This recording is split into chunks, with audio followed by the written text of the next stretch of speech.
আসসালামু আলাইকুম প্রিয় দর্শক, অন্য মঞ্চের আলাপচারিতায় আপনাদের সকলকে আমন্ত্রণ জানাচ্ছি।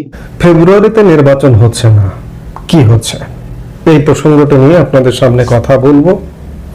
আজকে কয় তারিখ? আজকে আমরা 30 তারিখে কথা বলছি। 30শে নভেম্বর, ডিসেম্বর, জানুয়ারি, ফেব্রুয়ারি। সরকারের যে সময়সীমা দেওয়া আছে সেই অনুযায়ী সত্যিকার অর্থে ডিসেম্বর, জানুয়ারি, ফেব্রুয়ারি মানে নির্বাচনের জন্য মাত্র 2.5 মাস সময় আছে। আগামী কয়েকদিনের মধ্যে ফেব্রুয়ারির প্রথমার্ধে যদি নির্বাচন হতে হয় তাহলে তফসিল ঘোষণা হতে হবে। কিন্তু আজকে 30শে নভেম্বর আপনি বাংলাদেশের অবস্থা দেখে আপনার কি কোনোভাবে মনে হচ্ছে যে বাংলাদেশে আগামী ফেব্রুয়ারি মাসে নির্বাচন অনুষ্ঠিত হবে? কোনো লক্ষণ নেই। গতকাল খুব ছোট্ট একটি রাজনৈতিক দল এবি পার্টি, এটিকে ছোট বললেও ছোট বলা হবে না, কারণ এটি হচ্ছে জামাতেরই বি পার্টি। জামাত একসময় নিষিদ্ধ হয়ে যাবার কথা ছিল বা নিষিদ্ধ হবার আলোচনা ছিল আওয়ামী লীগের সময়। ঠিক তখনই জামাতের একটা বিকল্প প্ল্যাটফর্ম হিসেবে এই এবি পার্টির জন্ম হয়। কিন্তু সেই এবি পার্টির চেয়ারম্যান মুজিবুর রহমান মঞ্জু গতকালকে খুব গুরুত্বপূর্ণ একটা কথা বলেছেন যে খালেদা জিয়ার বর্তমান শারীরিক অবস্থার অবনতির কারণে নির্বাচন ক্ষতিগ্রস্ত হবে না। যেহেতু তাকে দলীয় প্রার্থী ঘোষণা করা হয়েছে, এই জন্য বিএনপি চাইলে কমিশনের কাছে নির্বাচন কিছুদিন পিছিয়ে দেওয়ার আবেদন করতে পারে। যদিও খুব ছোট্ট একটি রাজনৈতিক দল, এই রাজনৈতিক দল থেকে পার্লামেন্টে যাবে কিনা সে ব্যাপারে যথেষ্ট সন্দেহ আছে, সংশয় আছে। জামাত যদি সাপোর্ট করে কিংবা বিএনপি যদি সাপোর্ট করে তাহলে সাপোর্ট নিয়ে যেতে পারেন, কিন্তু নিজ যোগ্যতা বলে এবি পার্টি পার্লামেন্টে যাবে এটি একটা শিশু বিশ্বাস করবে না, পাগলও বিশ্বাস করবে না। সেই এবি পার্টির প্রধান নেতা মুজিবুর রহমান মঞ্জুর মুখ থেকে কিন্তু বেরিয়ে এলো যে বিএনপি চাইলে নির্বাচন কমিশনের কাছে সময় প্রার্থনা করতে পারে, যেহেতু খালেদা জিয়াকে কয়েকটি আসনে প্রার্থী ঘোষণা করা হয়েছে। তাহলে দেখুন যে এগুলো তাদের মনের কথা, মনের ভিতর থেকে বেরিয়ে আসছে যে নির্বাচন পেছাতে হবে। এবং নির্বাচন পিছিয়ে গেলে সবচেয়ে সুবিধাজনক অবস্থায় কারা? জামাতে ইসলামী বাংলাদেশ, কারণ সরকার তাদের নিয়ন্ত্রিত। আগামী 2-5 বছরেও যদি নির্বাচন না হয় তাহলেও তাদের কিচ্ছু যায় আসে না। সরকারের উপর, প্রশাসনের উপর পুরো হস্তক্ষেপ তাদের। এভাবে হস্তক্ষেপ চালিয়ে তারা অন্ততপক্ষে আরো জোরালো ভাবে, শক্তিশালী ভাবে মাঠটা গুছিয়ে নিতে পারবে। এই জন্য তারা কথায় কথায় নির্বাচন হবে না মেরে আগে গণভোট হতে হবে, এটা করতে হবে। এখন নতুন অজুহাত পেয়েছে খালেদা জিয়ার অসুস্থতা। কিন্তু বিএনপি কে করবে? বিএনপি তো আসলে গতকাল তারেক রহমানের ফেসবুক স্ট্যাটাসে মনে হলো বিএনপির অসহায়ত্বের কথা, যে তিনি দেশে ফিরতে পারছেন না। দেশের ফেরাটা তার হাতে নেই। কার হাতে? অদৃশ্য সেই হাতটা কার? এখন আর অদৃশ্য নয়, প্রকাশ্য জামাত এবং জামাতপন্থী সেনাবাহিনীর একটি অংশের কারণে বিএনপির ভারপ্রাপ্ত চেয়ারম্যান তারেক রহমান দেশে ফিরতে পারছেন না। এবং জোরাজুরি করে যদি একটা নির্বাচন হয়েও যায়, সেই নির্বাচনটা কেমন হবে আপনারাই জানেন, আপনারাই বোঝেন। আমরা অতীতে এমন নির্বাচন দেখেছি, 96-এর 15 ফেব্রুয়ারি নির্বাচন দেখেছি, বা বিভিন্ন সময় এইরকম নির্বাচন দেখেছি। সেই ধরনের একটা নির্বাচন, কিন্তু সেই ধরনের নির্বাচনটাও হবে না। আন্তর্জাতিক নানান রকম চাপ আছে এবং আগামী কয়েকদিনের মধ্যে, কিছুদিনের মধ্যে আওয়ামী লীগেরও নিষেধাজ্ঞা উঠে যাবার খুব বেশি সম্ভাবনা আছে। সেই জায়গা থেকে সত্যিকার অর্থে বর্তমান সরকার, অন্ততপক্ষে ইউনূস সরকার, নির্বাচন করে যেতে পারছে না বা পারবে না। আরেকটি বিষয় যে নির্বাচনকে পেছানোর জন্য এই যে খালেদা জিয়ার শারীরিক অসুস্থতা কিংবা তারেক রহমানের দেশে ফেরানো, এগুলো কি কোনো স্ক্রিপ্টের অংশ? কিংবা খালেদা জিয়ার দল বিএনপি কি ডক্টর ইউনূসের আরেকটি নতুন ফাঁদে পা দিচ্ছে কিনা? কারণ এর আগে লন্ডন বৈঠকে তারেক রহমানের সাথে ডক্টর ইউনূসের বৈঠকের সেই বৈঠকটা ছিল একটা ফাঁদ, পাতানো ফাঁদ। এবং সেই ফাঁদকে কেন্দ্র করে একটা দীর্ঘস্থায়ী গ্যাপে নির্বাচনের একটা সময়সীমা ঘোষণা করা হয়েছে। এবং এখন যদি সেই নির্বাচনের সময়সীমাটাও পিছিয়ে যায়, কৌশল করে যদি পিছিয়ে দেয়, তাহলে কি হবে? তাহলে নির্বাচন অনিশ্চিত খুব স্বাভাবিকভাবে। আরো যেটি বিষয় যে ডক্টর ইউনূস আসলে কন্টিনিউ করতে পারবে কিনা, নির্বাচন যদি সত্যি পিছিয়েই যায় তাহলে করতে পারবে কিনা, এরকম নানা প্রশ্ন আছে। কারণ দেশে বিদেশে ডক্টর ইউনূসের প্রতি একটা অনাস্থা আছে। শুধুমাত্র জামাতের ছাড়া বিএনপিও তাল দিয়ে যাচ্ছে, কারণ বিএনপি মহাসচিবের মুখে ডক্টর ইউনূসকে জিয়াউর রহমানের প্রতিচ্ছবি দেখতে পান, তাহলে এর চেয়ে বড় কথা আর কি হতে পারে। বিএনপি নিশ্চয়ই তাল দিয়ে যাচ্ছে। সেই জায়গা থেকে ডক্টর ইউনূসের সঙ্গে অবশ্যই বিএনপিও জড়িত, কিন্তু সত্যিকার অর্থে ফেব্রুয়ারি মাসে নির্বাচন হবে এমন কোন লক্ষণ বর্তমান সরকারের মধ্যে নেই। এদিকে আন্তর্জাতিক চাপ কিন্তু তীব্র থেকে তীব্রতর হচ্ছে। আপনারা জানেন যে এই বর্তমান সরকারের একজন অন্যতম সমন্বয়ক যদি বলেন সরকারের তরফ থেকে খলিলুর রহমান। খলিলুর রহমান কখনো দিল্লি যাচ্ছেন, কখনো কাতারে যাচ্ছেন, দিল্লি থেকে মেসেজ নিয়ে এসেছেন, কাতার থেকে মেসেজ নিয়ে এসেছেন, এবং কাতার থেকে মেসেজ নিয়ে আসবার ঠিক পরের দিন শুক্রবারে খলিলুর রহমান দেশে ফিরেছেন। পরের দিন সকালে, শনিবার সকালে, গতকালকে অন্তর্বর্তী সরকারের জাতীয় নিরাপত্তা উপদেষ্টা খলিলুর রহমানের সঙ্গে ঢাকাস্থ যুক্তরাষ্ট্রের ভারপ্রাপ্ত রাষ্ট্রদূত chargé d'affaires Tracey Ann জ্যাকবসনের ঘণ্টাব্যাপী গুরুত্বপূর্ণ বৈঠক হয়েছে। শনিবার সকাল 10টা থেকে 11টা পর্যন্ত রাজধানীর মিন্টো রোডের 33 নম্বর সরকারি বাসভবনে ঘণ্টাব্যাপী এই বৈঠক হয়। সংশ্লিষ্ট সূত্র এই বিষয়টি নিশ্চিত করেছে। সূত্র জানায়, বৈঠকটিতে জাতীয় নিরাপত্তা উপদেষ্টা ডক্টর খলিলুর রহমানের ভারত সফরের আলোচ্য বিষয়ে, আসন্ন জাতীয় সংসদ নির্বাচনের সার্বিক পরিস্থিতি বিষয়ে এবং আদালতের দণ্ডপ্রাপ্তদের ভারত থেকে ফেরত আনার বিষয়ে আলোচনা হয়েছে। সবকিছু মিলে আমরা সামনে খুব শীঘ্র একটা বড় ধরনের রাজনৈতিক টর্নেডোর মধ্যে পড়ে যাচ্ছি। কারণ দেশি বিদেশি আন্তর্জাতিক চাপ, দেশি বলতে বাংলাদেশের জনসমর্থন, আওয়ামী লীগের উপরে নিষেধাজ্ঞা, আওয়ামী লীগের উপরে নিষেধাজ্ঞা উঠিয়ে নিলে এই যে বর্তমান যে রাজনৈতিক দলগুলো আছে, জামাত, বিএনপি, এনসিপি, এই ধরনের রাজনৈতিক দলগুলো তারা কি প্রতিক্রিয়া দেয়, কিংবা আওয়ামী লীগ ধরুন এতদিন ধরে কর্মকাণ্ডে নেই, নিষেধাজ্ঞা উঠে গেলে আওয়ামী লীগ যদি কর্মকাণ্ডে ফিরতে থাকে এবং ফিরে এসে যদি তাদের সাথে এখনকার রাজনৈতিক দলগুলোর সঙ্গে মোকাবেলা করতে চায়, তখন কি পরিস্থিতি হয়, সেই পরিস্থিতিগুলোর উপর অনেক কিছু নির্ভর করছে। আমরা সত্যিকার অর্থে একটা রাজনৈতিক টর্নেডোর মুখোমুখি। এই ডিসেম্বরে আমরা রাজনৈতিক টর্নেডোর মুখোমুখি হতে যাচ্ছি। যদি নির্বাচনের আয়োজনের দিকেই যায় আওয়ামী লীগের অংশগ্রহণকে কেন্দ্র করেও, সেক্ষেত্রে আওয়ামী লীগ প্রধান শেখ হাসিনাকে নির্বাচনের বাইরে রাখতে চাইবে। শেখ হাসিনা পরিবারের অনেককে ইতিমধ্যে সাজা দিয়েছে, তাদেরকে নির্বাচনের বাইরে রাখতে চাইবে। এই ধরনের ঘটনাগুলো নিয়ে সামনের দিনগুলোতে নানা রকম টান পোড়েনের একটা আভাস বা একটা পূর্বাভাস, একটা টর্নেডো, একটা সাইক্লোন, একটা খুব বড় ধরনের ঘূর্ণিঝড়ের আভাস পাওয়া যাচ্ছে।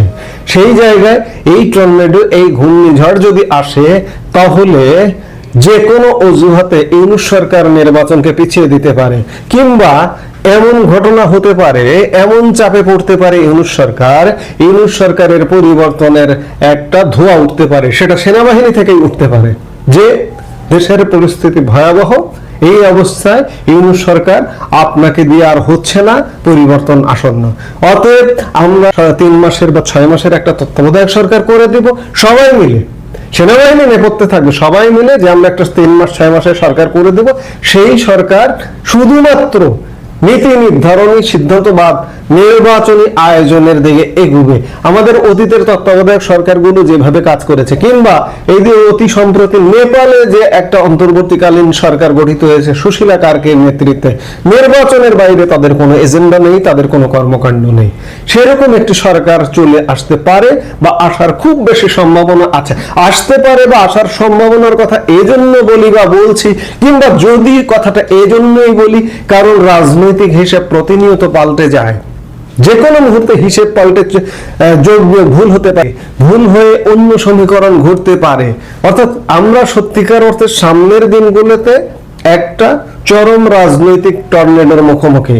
নির্বাচন ফেব্রুয়ারি মাসে হচ্ছে না, এটি মোটামুটি এক প্রকার নিশ্চিত। আসসালামু আলাইকুম। 24 আগস্ট যে অভ্যুত্থান, নিঃসন্দেহে আমরা সেই অভ্যুত্থানের ভেতরে অনেক কিছুই এখনো পর্যন্ত জানি না।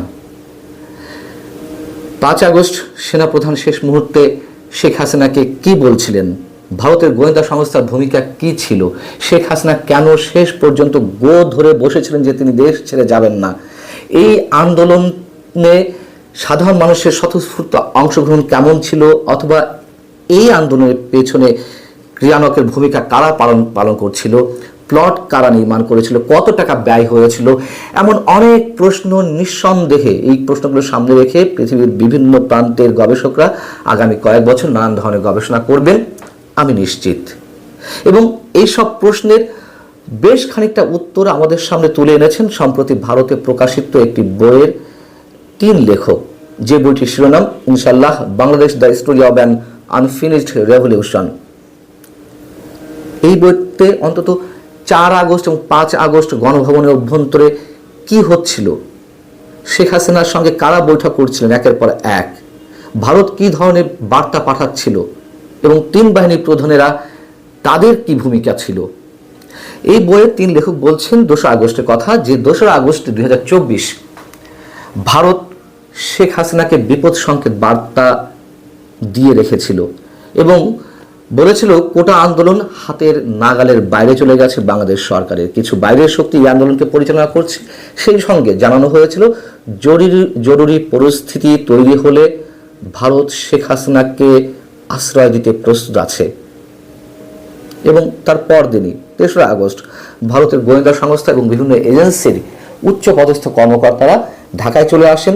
তাৎক্ষণিকভাবে হাসিনাকে উদ্ধার করার বিষয়টি নিয়ে তারা আলোচনা করতে থাকেন বিভিন্ন সরকারের বিভিন্ন শীর্ষ পর্যায়ের কর্তা ব্যক্তিদের সঙ্গে।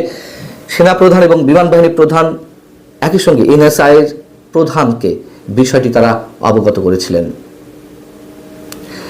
এবং 5 আগস্ট কি হচ্ছিল, 5 আগস্ট সকালবেলায় ক্যাবিনেট সেক্রেটারি, ডিজিএফআই প্রধান, এনএসআই প্রধান, এসবি প্রধান, পুলিশ, সেনা এবং প্রশাসনিক কর্মকর্তারা গণভবনে আসতে থাকেন এক এক করে। তারা খুব দ্রুত শেখ হাসিনাকে গণভবন ত্যাগ করার প্রস্তুতি নিতে বলেন।